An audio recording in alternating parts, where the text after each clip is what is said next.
Hi there readers, welcome to read through number 2 of our current book, The Traveller's Gift. I'm going to be reading about the second decision for success. So in this section, David is speaking with King Solomon. He's travelled through time again, as per the narrative of this book, which is absolutely enchanting. And I hope you're enjoying the read as much as I have done in the past. This is about the 5th time I've read this book, and I don't say that about very many books. So when I read through today, I'm going to be reading a little bit of the narrative so that you can all enjoy the story that goes along with the second decision, which I will read at the end. We're starting on page 43, and then we'll read the decision which starts on page 48. Look, he began again. I'm serious. How do I prepare for an uncertain future? Seek wisdom, the king said simply. David came close to rolling his eyes. Maybe I'm not too smart, he said, but I'm just not catching on here. Okay, let me ask you this. How do I seek wisdom? The answer I have for you will not quell your frustration with me, the king replied, and then paused. My answer is to seek wisdom. David's mouth dropped open. He shook his head and was about to speak when Solomon interrupted. David, he said, you have a condition common to most people. You hear, but you do not listen. Seek wisdom. Seek wisdom. Wisdom waits to be gathered. She cannot be bartered or sold. She is a gift for the diligent, and only the diligent will find her. The lazy man, the stupid man, never even looks.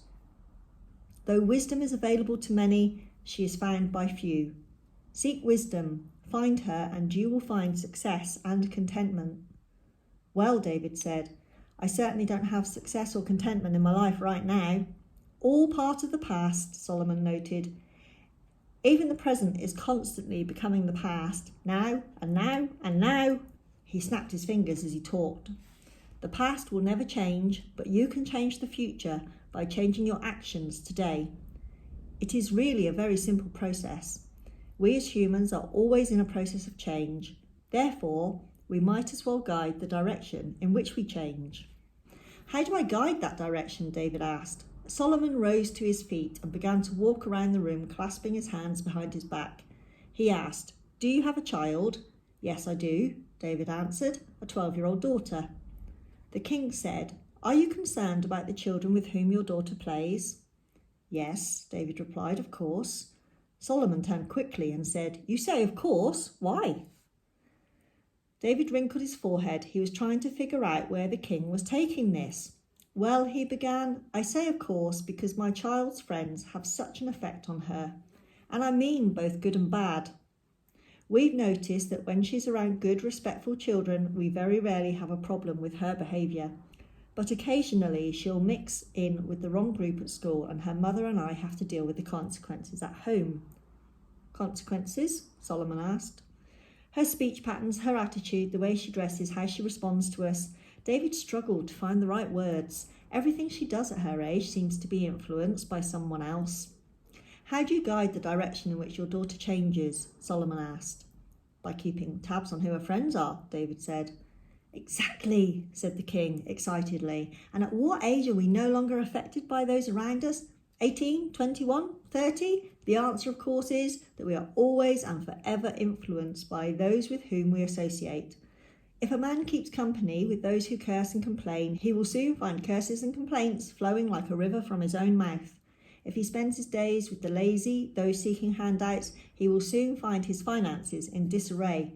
Many of our sorrows can be traced to relationships with the wrong people. David got to his feet, wiping his hands on his jeans. He said, So this is an important step in seeking wisdom? Probably the most important step, Solomon responded. Guard your associations carefully, David. Anytime you tolerate mediocrity in your choice of companions, you become more comfortable with mediocrity in your own life. If a lazy man isn't an irritation to you, it is a sign that you have accepted slothfulness as a way of life. The second decision for success, I will seek wisdom. Knowing that wisdom waits to be gathered, I will actively search her out. My past can never be changed, but I can change the future by changing my actions today. I will change my actions today. I will train my eyes and ears to read and listen to books and recordings that bring about positive changes in my personal relationships and a greater understanding of my fellow man. No longer will I bombard my mind with materials that feed my doubts and fears. I will read and listen only to what increases my belief in myself and the future. I will seek wisdom. I will choose my friends with care. I am who my friends are. I speak their language and I wear their clothes. I share their opinions and their habits. From this moment forward, I will choose to associate with people whose lives and lifestyles I admire. If I associate with chickens, I will learn to scratch at the ground and squabble over crumbs. If I associate with eagles, I will learn to soar to great heights. I am an eagle. It is my destiny to fly. I will seek wisdom. I will listen to the counsel of wise men. The words of a wise man are like raindrops on a dry ground. They are precious and can be quickly used for immediate results. Only the blade of grass that catches a raindrop will prosper and grow. The person who ignores wise counsel is like the blade of grass untouched by the rain, soon to wither and die. When I counsel with just myself, I can make decisions only according to what I already know. By counselling with a wise man, I add his knowledge and his experience to my own and dramatically increase my success. I will seek wisdom. I will be a servant to others. A wise man will cultivate a servant spirit, for that particular attribute attracts people like no other. As I humbly serve others, their wisdom will be freely shared with me. Often, the person who develops a servant spirit becomes wealthy beyond measure. Many times a servant has the ear of the king, and a humble servant often becomes a king, for he is the popular choice of the people. He who serves the most grows the fastest. I will become a humble servant. I will not look for someone to open my door. I will look to open the door for someone. I will not be distressed when no one is available to help me. I will be excited when I am available to help.